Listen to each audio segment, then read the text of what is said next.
વડોદરા જિલ્લાના ડભોઈ તાલુકાના કાયાવરોહણ નજીક આજે વહેલી સવારે એક ગમખ્વાર અકસ્માત સર્જાયો હતો. માહિતી અનુસાર ડભોઈથી ભક્તોને લઈને સાળંગપુર ધામ જઈ રહેલી એસટી બસ અને સામેથી પૂરઝડપે આવી રહેલી કિયા કાર વચ્ચે ઓફિસ નજીક જોરદાર ટક્કર થઈ હતી. પ્રાથમિક તપાસમાં સામે આવ્યું છે કે કારના ચાલકે સ્ટિયરિંગ પરથી કાબૂ ગુમાવતા કાર સીધી બસના આગળના ભાગે અથડાઈ હતી.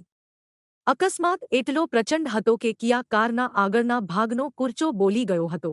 વડોદરા જિલ્લાના ડભોઈ તાલુકાના કાયાવરોહણ નજીક આજે વહેલી સવારે એક ગમખ્વાર અકસ્માત સર્જાયો હતો. માહિતી અનુસાર ડભોઈથી ભક્તોને લઈને સાળંગપુર ધામ જઈ રહેલી એસટી બસ અને સામેથી પૂરઝડપે આવી રહેલી કિયા કાર વચ્ચે ઓફિસ નજીક જોરદાર ટક્કર થઈ હતી. પ્રાથમિક તપાસમાં સામે આવ્યું છે કે કારના ચાલકે સ્ટિયરિંગ પરથી કાબૂ ગુમાવતા કાર સીધી બસના આગળના ભાગે અથડાઈ હતી.